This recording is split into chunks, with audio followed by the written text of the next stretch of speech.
Bom, pessoal, mais uma vez, comemorando, então, o aniversário desses 43 anos da Agrofel Grãos e Insumos, e não podia ser diferente. Um parceiro comercial que há muito tempo trabalha conosco, a UPL, hoje já está representada pela Bruna Prior. A Bruna faz a parte de demonstrativos de mercado, né, a parte de mercado, e eu queria agradecer muito a Bruna pela presença. Queria agradecer muito ao UPL pela oportunidade, então, de ter trazido um dos grandes mestres da área de entomologia, o Maurício Pazini. Eu posso dizer que quase um amigo, né, Maurício? Tanto tempo, né, que a gente discute, interage sobre as questões de pragas. Então, é um momento muito importante, mais um momento importante dessa semana de aniversário. Então, Maurício, fica à vontade, Bruna, fiquem à vontade para interagir. É um bate-papo, é uma discussão, acredito eu, muito importante nesse cenário, né, no cenário que o Brasil cada vez mais se mostra um mundo, um celeiro, né, eu não tenho dúvida disso, a importância que nós temos como país hoje para alimentar esse mundo, né, as pessoas desse mundo. Então, é uma interação. Fique à vontade a qualquer momento, qualquer um dos dois, para colocar questionamentos e aquilo que realmente vocês entendam que é oportuno. Bruna, muito obrigado mais uma vez, obrigado ao PL, e fique à vontade para discorrer. Muito obrigada, Zanck.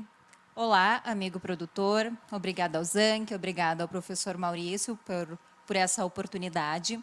Como o Zanck comentou, a UPL ela é uma grande parceira da Agrofel já há um bom tempo, e para nós é um grande prazer e uma felicidade podermos estar com vocês durante esse evento, tendo em vista que é um dos eventos pioneiros no Brasil, né? Nós estamos numa situação totalmente atípica, onde essa é a oportunidade que nós temos de levar até o amigo agricultor o conhecimento, informações, os posicionamentos técnicos. Então, só gostaria de agradecer muito a Agrofel por essa oportunidade, parabenizá-los também pelos 43 anos de história. Obrigado. E convidar o professor Maurício também para falar um pouquinho com a gente com a relação a manejo de pragas. Bom, tudo bem, gente? Tudo Obrigado, bem, Zanck. tudo bem, Maurício. Tudo bem. Obrigado, Bruna, aí pelo convite, né? Embora seja um festivo, né? Tem que sempre vir um entomologista para ficar falando de praga e de problema, né? Mas, enfim, a ideia é, nesse tempo, contribuir, né? Com um pouco que a gente tem de conhecimento, um pouco de expertise, mas agradecer ao Zanck, que toda hora fica aí mandando um áudio, uma situação para a gente. E eu acho que é essa interação que fortalece o pesquisador, fortalece essa interação, e o pesquisador ele tem que viver de problema. Porque se ele não tiver problema, ele não tem pesquisa. Por isso fica o agradecimento ao Zanck, ao Agrofel, a Bruna também pela oportunidade, pelo convite, pela parceria, sempre nos cede ativos lá para a gente poder fazer pesquisa na universidade. Bom, vamos lá numa condição atípica, né? A gente teoricamente deveria estar a 25 graus menos, né? Brincando, né? A 0 graus seria o nosso ótimo. A gente está indo numa situação de solstício de inverno, que seria o dia de menor intensidade de radiação solar. Teoricamente, a gente deveria estar todo mundo aqui agasalhado, né? E a gente está numa condição de 25 graus, onde que tem uma fonte de alimento abundante aqui no entorno, e uma perspectiva não muito interessante na ocorrência de insetos praga, uma vez que o cenário aqui que a gente está tendo agora no Rio Grande do Sul só favorece, ainda mais com uma nuvem de gafanhoto vindo da Argentina. Então tá bem tranquilo. Eu imagino o quão tranquilo é isso, né, Maurício?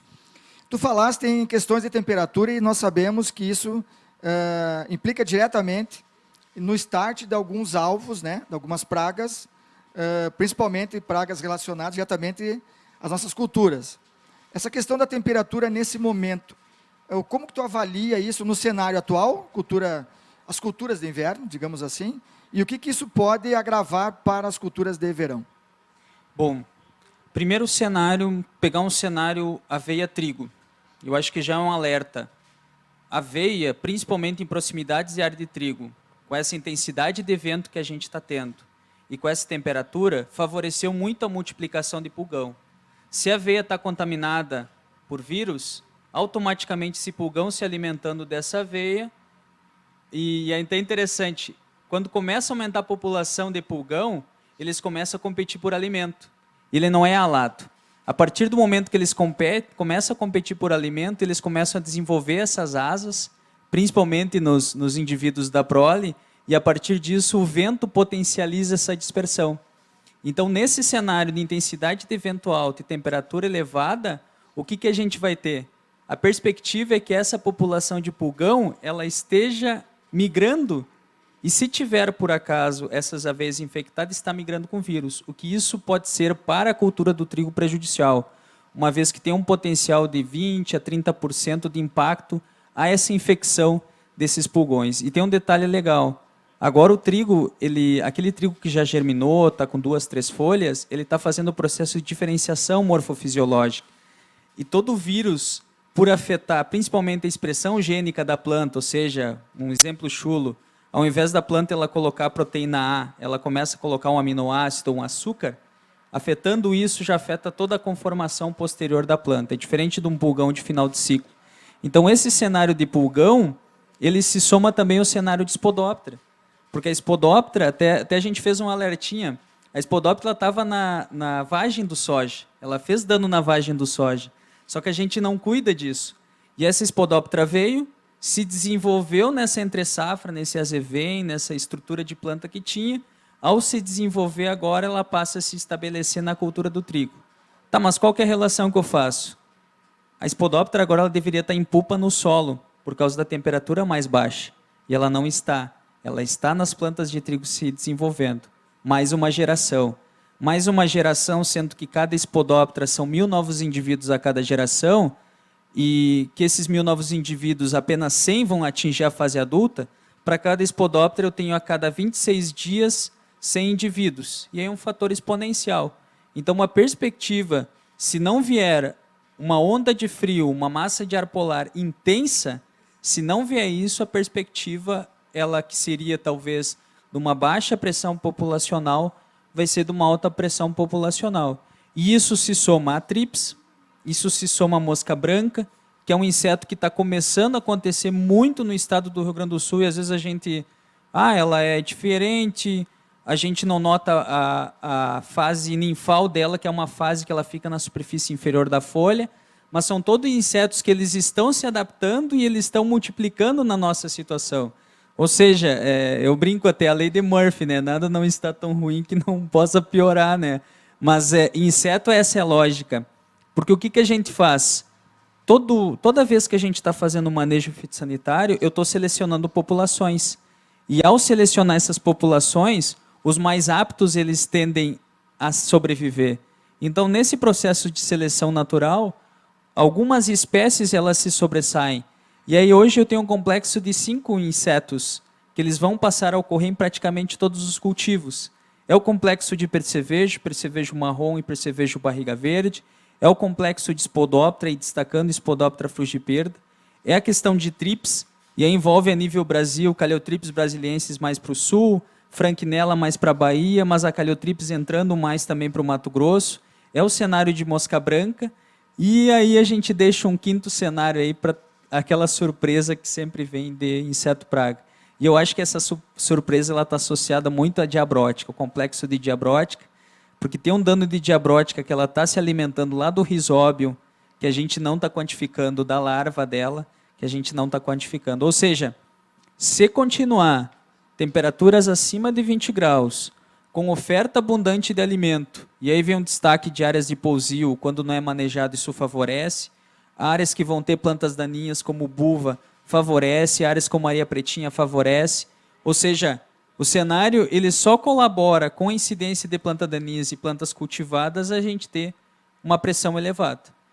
A minha ideia, e pelo que eu li bastante, é que a gente agora teria temperaturas extremamente baixas, porque o nosso verão ele não foi chuvoso.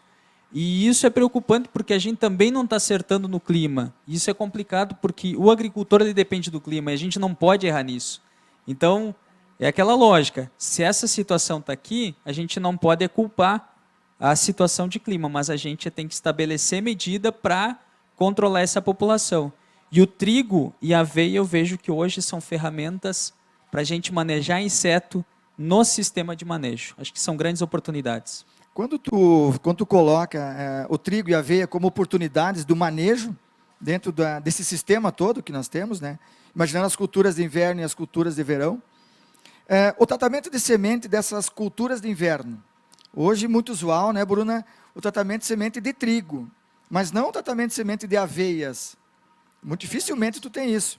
Nós poderíamos ter uma associação de manejo mais eficiente dessas pragas quando fizéssemos o TS de aveias também, além da cultura do trigo.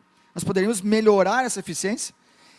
E aí, seguindo mais um pouco adiante, esse TS feito, que tempo eu tenho para fazer as primeiras vistorias nas lavouras? Eu sei que é difícil estipular dias, né, Maurício?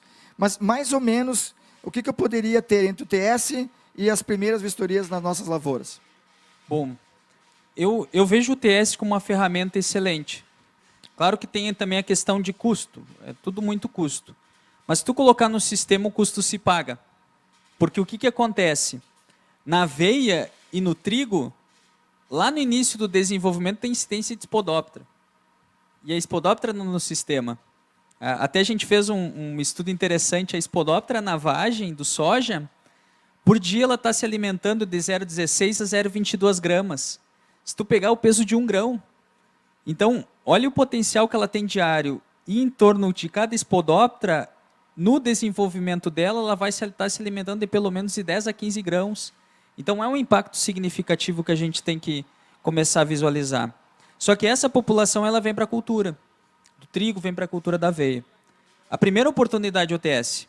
Se eu tiver essa oportunidade de baixar a pressão, pode ser uma ferramenta. Porque o que está acontecendo? Tanto no trigo quanto na aveia, a trips que vem do soja está se aproveitando para se multiplicar. Então, ela já seria um manejo.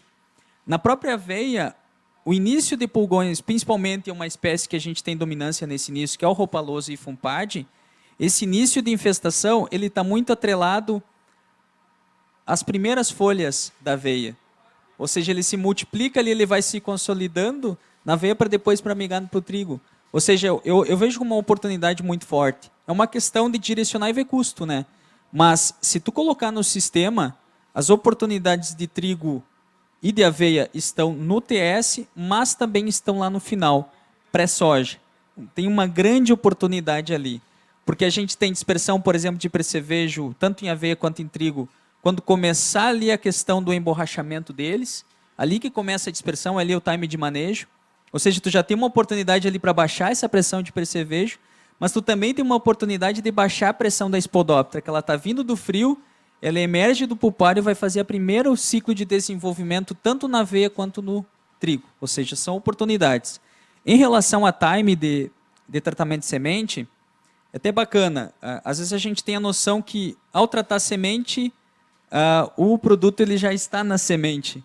Mas, na verdade, a lógica é outra, né? O produto ele tem que se solubilizar no solo, ele tem que ser reabsorvido pelo sistema radicular. Por que o tratamento de semente ele passa a ser eficiente?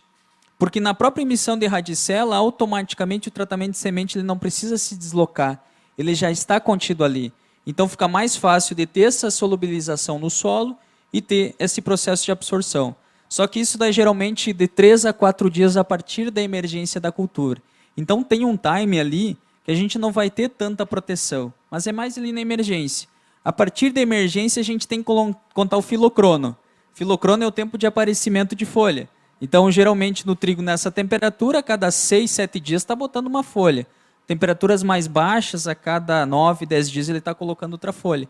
Então, geralmente, se a gente contar esse time, em torno de 14, 15 dias ali, é como a gente chama, com uma eficiência até interessante, mas a partir de 15 dias eu acho interessante iniciar um monitoramento.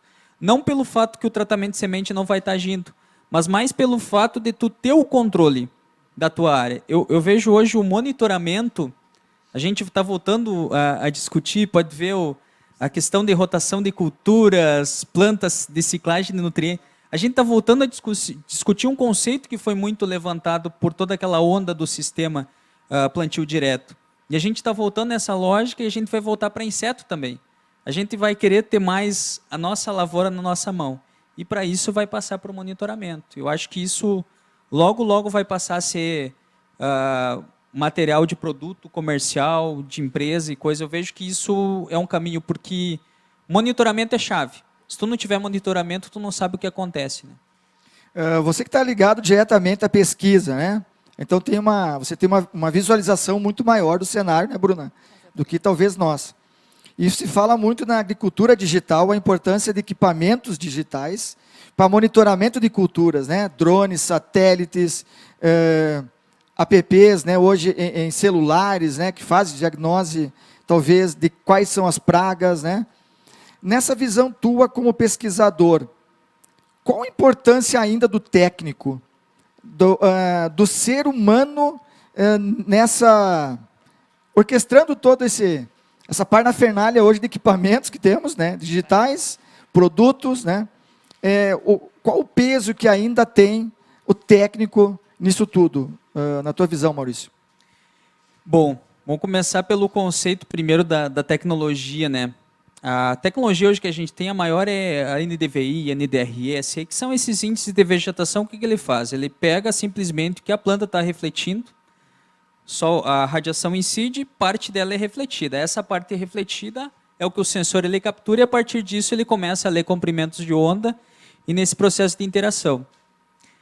O inseto, a gente até tem um projeto para testar isso que a gente chama de monitoramento indireto, o monitoramento remoto. Que a gente quer tentar ver o que o inseto está causando na fisiologia da planta e ver o impacto disso na reflectância. A gente já testou por 2 anos. É muito difícil quantificar. Então, esse é o primeiro. Eu vejo assim, para inseto, até a gente ter uma ferramenta que consiga distinguir muito bem que aquilo lá é um dano de inseto, eu acho que ainda vai penar um pouco. Claro que a gente já tem algumas fotos, alguma estrutura que consegue chegar até o inseto. Mas eu vejo que ainda é algo que precisa do desenvolvimento mais robusto. Nessa lógica, a tecnologia ela não tem a capacidade de se agachar. Ela não tem a capacidade... Vocês tinham uma relação... Muito bem colocado. Se agachar. Faz analogia, né? Mas vocês tinham um contato muito mais forte do que eu, por exemplo, com o Gassi. O que diferenciava o Gassi dos outros profissionais? Ele se agachava, ele ia lá cavocar, ele não ficava com pose. Eu acho que é isso que é o profissional. Tu ir na lavoura, tu se agachar, tu ver a situação, o que está vivenciando. E esse ano, principalmente para a TRIPS, foi algo que a gente percebeu mais. A gente começou a olhar a planta de soja, a gente ia lá bater o pano, aí ficavam naquela discussão se usava a cortina de casa, se usava a cartolina, ou se usava o banner de evento científico, né, que eram os tipos de... Ficavam nessa discussão de método e esqueciam de ir no processo que é o definidor, que é a planta. O que a planta está expressando e onde é que está. Então, eu vejo que ainda tem essa lógica ali. O profissional, ele não vai ser substituído. O que vai ser exigido do profissional é diferenciação. E diferenciação ela está atrelada a conhecimento. E esse conhecimento hoje, de tu chegar na planta, olhar para ela e identificar o que tem, é algo que é um desafio. Eu vejo que é um desafio hoje nos profissionais de saber diferenciar. A gente sabe que tem hoje pessoas de referência no Brasil inteiro, mas a gente precisa também qualificar aquele cara que vai fazer o monitoramento, aquele cara que vai fazer a identificação. E isso eu acredito que não há tecnologia ainda que substitua. Ontem nós tivemos também a brilhante participação do Mauro Rizardi, né? E ele comentou isso. O que eu estou fazendo essa pergunta para vários profissionais da área é para desmistificar um pouco esse medo que alguns colegas têm que vão perder o espaço, né? E da mesma forma que você, talvez o espaço seja perdido pelo não conhecimento, por parar no tempo, por parar de investir em você como profissional.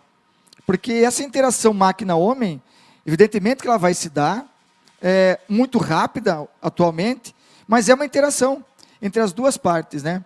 Então, muito inteligente da tua parte colocar a figura saudoso Dirceu Gassen, que era uma pessoa muito de campo, né? Muito estudo de campo, né? As lindíssimas fotografias que ele tinha, os trabalhos memoráveis que ele fez na época da Embrapa. Então, mas era uma pessoa de aplicabilidade. Menos discurso teórico e mais aplicabilidade. Mas eu vejo muito você nisso também, Maurício. E aí eu vou lembrar do ano passado, quando nós fizemos a visita a você, numa área de soja, muito perto da faculdade, e que a soja estava com, acredito eu, em V2. Folha V1, unifoliolada, botando o primeiro trifólio. Botando o primeiro trifólio, nós já identificamos a caliotrips. E você salientou naquele momento a importância, então, do técnico estar no campo cedo e tomar uma medida de decisão. E o ano passado, quem conseguiu controlar a trips foi quem se utilizou dessa metodologia. Estar agachado, visualizando a praga e fazendo o controle. E nós discutimos isso, né? A eficiência do produto. Estava se perdendo a eficiência do produto ou perdesse o time da aplicação do produto? Então, se tu puder discorrer um pouquinho sobre isso também, que acho que foi um divisor de águas no ano passado. É produto ou é o tempo que eu aplico o produto? E tem um outro ponto, né, Zanchi, quando a gente fala sobre amostragem, monitoramento, talvez alguns tipos de manejo nós conseguimos fazer com calendário, com outro tipo de metodologia. Agora, quando a gente se depara com manejo de controle de pragas, a amostragem e o monitoramento são premissas básicas. E um ponto que a gente observa muito isso no campo é quando acabam nos perguntando qual o residual do inseticida, né, professor? E para nós darmos esse tipo de resposta é algo bastante difícil, porque, na verdade, vai depender de N questões, inclusive de reinfestação da praga, né? Então, esse ponto de monitoramento, para mim, é chave para você ter uma alta eficiência de controle quando a gente fala de manejo de de pragas, desculpa. Mas é até bacana as colocações de vocês, porque assim, ó, até complementando um pouquinho a pergunta, a primeira pergunta, a tecnologia, hoje ela nos dá tanta informação que ela facilita a vida do agrônomo, ela não substitui o agrônomo. Mas assim, ó, tu ter tamanha informação, tu tem que saber explorar ela. Tem que saber explorar. Porque assim, ó, ela vai te trazer informação. Ela traz muito. E é um exemplo básico, hoje o WhatsApp, né? Uma ferramenta rápida de comunicação. E é uma ferramenta fácil de disseminação de informação, quando usado tecnicamente. Então, eu vejo que isso daí vem agregar, mas não substitui. Não substitui. O profissional diferenciado, o cara focado, o cara que está preocupado em se diferenciar em conhecimento, esse cara, muito dificilmente. Na verdade, esse cara é necessário para balizar a tecnologia, né? Precisa dele, né? Ok, tu falasse muito do WhatsApp, né? Eu sou um grande utilizar do WhatsApp contigo também, né? Praticamente toda semana nós estamos discutindo tecnologias, né? Qual o momento de acessar, então, a praga, né? E quais são as tecnologias para isso. Voltando um pouco na questão da safra passada, analogia da safra passada, tive menos pressão de alguns alvos, né, que até então eram os temerosos alvos, né, o percevejo era um deles, as próprias complexos de lagartas, das espodópteras também era, e acabou-se que nós tivemos problema de um alvo, né, de uma praga, que até então faz parte da nossa rotina, mas que nós não damos muita importância, seriam secundárias até então. Por que isso ocorreu? E há uma oportunidade que isso retorne novamente, Maurício? Até é interessante. 2015, a gente começou a visualizar a incidência de trips. A gente já até, e na safra, não na safra passada, na retrasada, até a gente fez uma brincadeira. A gente estava pagando uma caixa de cerveja para quem achasse uma planta de soja sem ataque de trips. Que era difícil, tu não encontrava. E isso motivou muita gente a começar a perceber um pouquinho mais. A hipótese que a gente tinha e que se confirmou esse ano, a trips ela não afeta quantidade de vagens, não afeta a quantidade de grão, ela afeta peso de grão. E o impacto dela ele é estimado de 10% a 20%.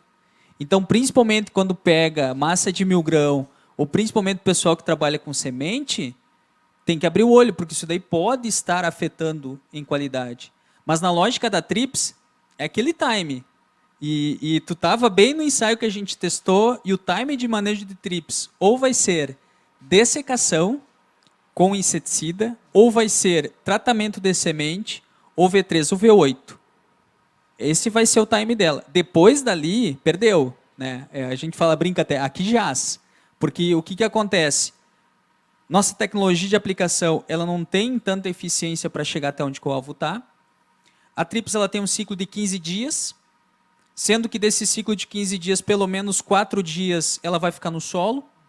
Então, a gente aplicava muito produto para TRIPS e a gente achava que estava controlando ninfa, mas ela estava nos enganando, a ninfa estava indo para o solo. E aí, depois de 4 dias, voltava ao adulto. E aí, o que acontece? O fluxo de TRIPS ele é muito basal ainda de planta, na parte inferior, maior concentração de indivíduos na parte reprodutiva, mas ainda quando começa a faltar alimento ali, eles passam a migrar para a parte superior. Só que é aquela questão da lei de Murphy. A TRIPS ela tem potencial de também transmitir vírus para as plantas. Então, a gente também está monitorando, tá? Que é um vírus que eles chamam de brotos. De brotos é o tipo de vírus. Então, a perspectiva disso acontecer. Nessa lógica, eu vejo muito que não é nenhuma questão de ativo. É muito mais uma questão de time. E eu acho que assim, ó, a gente perde muitas vezes muitos ativos por achar que quando a gente está aplicando um inseticida, o inseto está na parte superior da planta. Mas, na verdade, ele não está. O inseto ele tem mobilidade, ele toma decisão e ele escolhe o que ele vai se alimentar. É por isso que ele tem esse comportamento na planta e no dossel vegetativo das plantas de soja. Quando tu comentou muito bem da caliotrips, então, das questões todas inerentes a ela, e essas outras pragas que nós tínhamos, então, como primárias, né, que causavam grandes danos, causam grandes danos, foi uma situação atípica do Rio Grande do Sul, depois de 7 anos, né? Como que você está vendo, então, a questão de percevejos e lagartas nesse complexo, numa situação, não podemos prever o tempo ainda com esse tempo todo ainda longe, né? Mas o que pode acontecer nessa nova safra, que daqui a 90 dias, alguém lembrou ontem, o Luiz Gustavo Floss lembrou ontem, que daqui a 90 dias estamos cultivando soja. Qual o cenário que poderá se dar perante o que tu está vendo da questão de clima? Bom, a primeira questão eu achei importante. Existem algumas variáveis que limitam o inseto no ambiente. A primeira delas é a falta de alimento, que nem nós. Não teve boia, morreu. Né? Essa é a lógica. Né? As outras questões que são de inseto é o quê? Temperatura e umidade. O que pode ser o fator limitante? Temperatura baixa, que a gente deveria estar agora, poderia ser um fator limitante, ele começa a diminuir a atividade metabólica e cessa a alimentação. Outra variável é a umidade, que acontece muito lá para cima. Mato Grosso, cessa a umidade, o inseto ele percebe que não tem umidade, porque a planta não está com turgescência de célula guarda, não está fazendo atividade metabólica, não está fazendo fotossíntese, ele pensa, opa, não vou me expor, porque senão não vai ter comida para mim se alimentar. Então, essa é a lógica do inseto. O que a gente teve de fator limitante no verão? Umidade. Então, a gente teve o dezembro e o janeiro nosso praticamente sem umidade. Isso fez com que alguns ciclos de desenvolvimento de insetos cessassem. Só que esse ciclo, ao cessar, e por não ter competição no ambiente, outros passam a se destacar. Né? Que foi o caso de trips, foi o caso do próprio tetrânicos também, parte de ácaros que se desenvolveram. Só que um detalhe, no final do ciclo de desenvolvimento da cultura, a gente teve Spodoptera e a gente teve percevejo, bem no final. Só que tem um detalhe, a gente teve barriga verde, a gente teve o Euquistozeros, o percevejo marrom, a gente teve o Edessa, em populações, a gente teve o Piezodoros e o Nesara. Ou seja, a gente praticamente teve todo o complexo acontecendo ali no final e eles se estabeleceram. A gente todo ano faz amostra em planta hospedeira, essas plantas hospedeiras de entorno de beira de asfalto, e a gente nota que a população ela está tanto quanto o ano passado. Ou seja, por mais que a gente não teve uma incidência forte de insetos ao ciclo da cultura, essas populações se manteram. E essa temperatura elevada que a gente teve colaborou para eles. Colaborou para eles ainda continuar fazendo o seu ciclo. E é o que a gente nota agora, incidência em aveia, incidência em trigo, Spodopteras. Se continuar nessa perspectiva, a gente sim vai ter a mesma ideia que a gente tinha no passado, de ter elevadas populações, se continuar nessa mesma lógica. O que vai acontecer? E aí tem um fator que é importante para nós de manejo. O agricultor, ao perceber isso, o técnico, o consultor a perceber, ele vai fazer manejo, ele vai se antecipar. Se ele se antecipar agora, ele não colhe essa população de praga depois. Então, acho que também vai ter esse efeito humano ali nessa questão de populações, mas se não fizer nada e continuar nessa temperatura, vai ficar feio. Podemos assegurar que teremos problema aí. Sim. Dos diferentes grupos que nós temos no mercado hoje de inseticidas, né? Muito diferentes uns dos outros, para diferentes alvos. Como que, na tua visão, nós falamos muito que fungicida demorará algum tempo para termos novos ativos, né? Herbicida agora foi lançado depois de 30 e poucos anos, né? Como que está o desenvolvimento de ativos pensando em controle de pragas?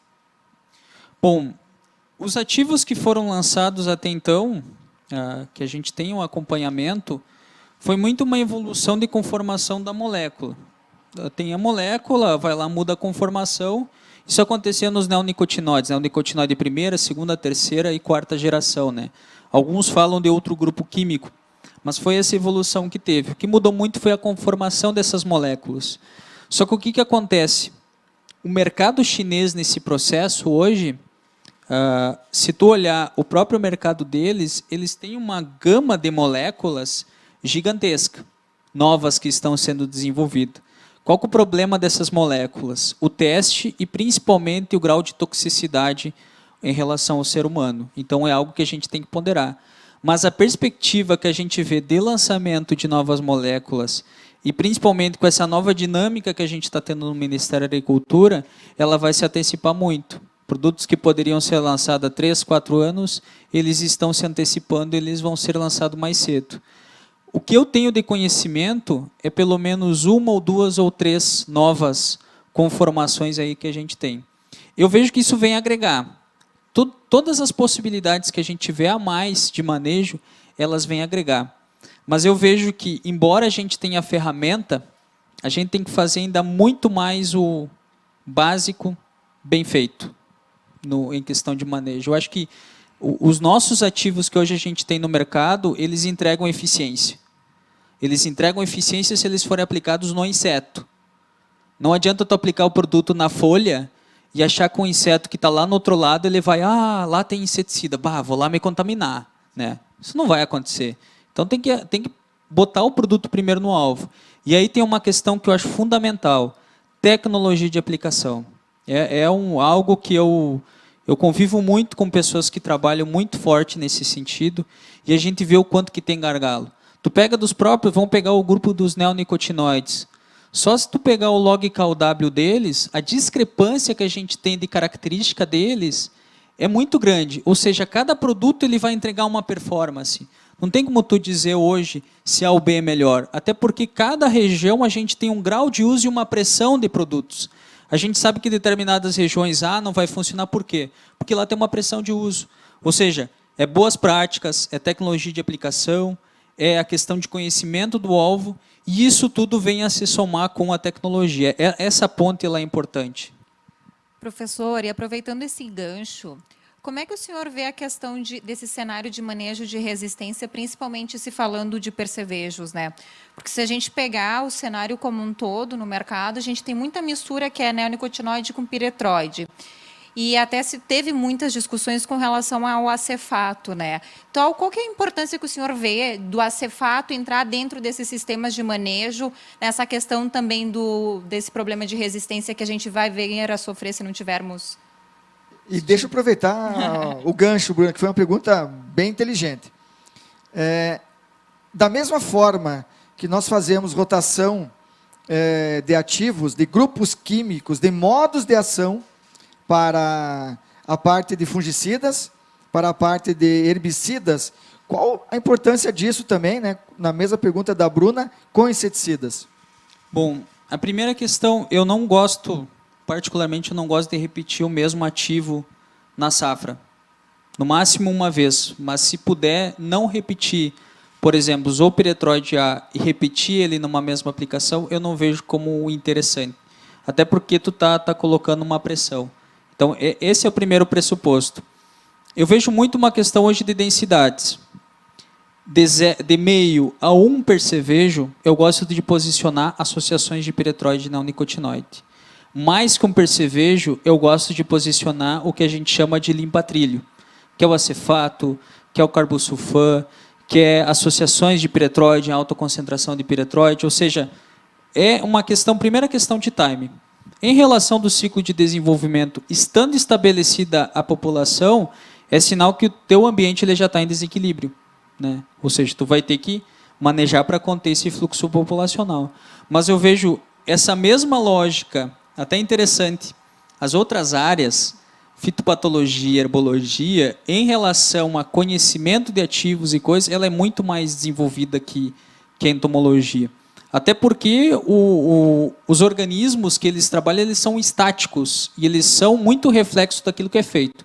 Claro que tem exemplos, no caso de ferrugem, coisa de dispersão, mas são medidas muito mais protetivas do que curativas. Inseto é muito mais curativo, né? Porque tu vê a situação do inseto, tu tem que manejar. Então, por isso que a gente não tem ainda tanto conhecimento evoluído. Mas essa lógica de rotação, de sistema, é algo que tem que ser implementado e o acefato está no sistema. E ele tem que utilizar, até porque o acefato é uma ferramenta que foi muito bem para TRIPS. E é algo que a gente tem que começar a visualizar ele também nesse sentido. Ele foi muito bem em algo que a gente tem que explorar também. Bruna, mais uma questão, fica à vontade. Não, acho que está tranquilo. Muito obrigada aí, professor. Desculpa eu ter me intrometido, mas era uma questão bastante importante, né? E como tu colocaste, Maurício, estudamos muito fungicida, estudamos muito herbicida, e por uma questão de tempo, talvez, ou de perdas nas lavouras, essa perda visual que uma doença proporciona, no caso de uma ferrugem, de um ídio, ou do complexo de manchas, as atenções, por muitas vezes, foram-se voltadas para isso. E para o parte de pragas, talvez, por o dano visual ser um pouco menor, com exceção de lagartas, que nós tínhamos isso muito forte no passado, essa parte se perdeu. Então, essa troca de conhecimento do que utilizar, como utilizar, por que utilizar na parte de insetos, né, e de inseticidas, eu concordo contigo, ela tem que se voltar muito mais, ela tem que voltar para discussões nas nossas mesas, como nós discutimos, então, inseticidas herbicidas e fungicidas, né, Maurício? E aproveitando o teu gancho, Zanck, um ponto que também eu acredito que acaba sendo deixado essa parte de manejo de inseticidas de lado um pouco, foi a questão da própria biotecnologia, né? Então, às vezes, se tem a percepção que a biotecnologia sozinha vai dar conta do recado. Bem lembrado, Bruno. Então, a gente entende que a biotecnologia é uma ferramenta dentro do manejo integrado de pragas, né, professor? E que ela, por si sozinha, ela não vai dar conta do recado de fazer o serviço por todo. Um exemplo, por exemplo, no milho. Nós tivemos há 2 safras atrás uma alta infestação de lagartas em milho, que em tese se esperava que a biotecnologia desse conta do recado. Mas teve toda uma questão de estresse hídrico e outras problemáticas que dentro daquele manejo, naquele momento, haveria sim uma necessidade de uso de inseticidas como mais uma ferramenta de manejo, né? E isso, essa falta, talvez, de uso dessas ferramentas unidas, acarreta, de certa forma, a perda das próprias biotecnologias, né, professor? Não, e o contexto é interessante. A gente hoje tem N ferramentas. A gente tem químico, tem biológico, tem atrativo, tem a biotecnologia. É uma questão muito de união dessas ferramentas que a gente tem que trabalhar. E vai muito no contexto também da gente conhecer o que esses organismos fazem. Porque a praga ela é silenciosa. E outra, tem outro detalhe. Hoje, para tu cativar um aluno, para motivar ele para ele ir na lavoura e ficar com uma lanterna vendo inseto e contando, é muito difícil. Com outras ferramentas que ele tem, cara, o aluno ele está focado talvez em outras ferramentas e isso cativa muito, porque, enfim, é dado um destaque e às vezes nas expertises ela é exigida isso daí. Se tu pegar hoje para um cara e botar ele assim, cara, primeira coisa que tu vai tomar a decisão na tua lavoura, fora equipamento. Primeira coisa, fungicida. Segunda coisa, protetor. Terceira coisa, adjuvante. Quarta coisa, regulador de cauda. Quinto, aí compete herbicida e inseticida. Então a gente está lá na rabeira, né? Mas não menos importante, porque assim, ó, a praga ela é silenciosa. Tu não vê o dano dela. Percevejo, por exemplo, lá no início do desenvolvimento, folha unifoliolada, primeiro trifólio, tem um impacto ali que causa 2, 3 sacos lá no final do ciclo de desenvolvimento. E ele vai se estabelecendo, ele só vai aumentando. E a gente só quando que a gente vê um inseto praga? Quando já está tapado. Porque aquele inseto que se dispersa é aquele inseto que já está competindo por boia. Que nem nós, se largar aqui uma perna de salame e um pão, o que, que vai acontecer? Dá 10 minutos aqui, nós comemos, né? E ficou com fome, cara, tu vai para outro lugar, tu vai lá para a cidade para comer. É a mesma coisa inseto. Tu vê o inseto que o que aconteceu? Aquele inseto que ele já está buscando novas fontes de alimento, querendo se reproduzir. Essa analogia da perna de salame e do pão, faltou queijo, né? Mas é mais ou menos isso. Bom, nós estamos chegando ao nosso final, e eu gostaria então que, para encerrar, que a Bruna, né, depois o Maurício fizessem aí uma parte, fiquem à vontade para expor o que vocês entenderem. Bom, de minha parte, eu só gostaria de agradecer a vocês, Anki, pela oportunidade, ao professor também que atendeu o nosso chamado para poder ter esse bate-papo, essa discussão com relação a um assunto tão importante que cada vez mais toma relevância dentro do cenário, né? Essa questão de manejo de pragas é uma questão importante. Como o professor comentou, é algo silencioso, talvez a gente não tenha a mesma percepção dos danos como a gente tem de outras de doenças, no próprio da ferrugem, algumas plantas daninhas que estão tomando mais relevância dentro do cenário atual, né? Então, o meu grande agradecimento a vocês dois, a Agrofel mais uma vez, gostaria de parabenizá-los novamente pelo aniversário, e o meu muito obrigada. Zank, obrigado pelo convite. Bruna, obrigado pelo convite. Agrofel também, muito obrigado. A gente está sempre à disposição. E saindo um pouquinho do agradecimento, gente, cuidado com a cigarrinha do milho, cuidado com o pulgão da cana-de-açúcar, que eles estão invadindo o nosso estado também. Entomologista, para encerrar, é uma loucura, né? Só notícia boa. Mas, muito obrigado mais uma vez, Maurício. Uma figuraça, né? É um amigo meu hoje, que dá um suporte muito grande para a nossa rede de técnicos, né? O Maurício é aquele cara que eu ligo para ele no sábado, no domingo, e o Maurício está nos dando suporte. Então, muito obrigado. Foi uma discussão muito bacana nesse momento. Bruna e a UPL, mais uma vez, pela parceria, né? Sem vocês, isso não seria possível. E você, amigo produtor, lembre-se, essa semana, 43 anos do aniversário da Agrofel, procure uma das nossas filiais para ficar por dentro disso tudo que nós discorremos aqui e muito mais. Obrigado a todos.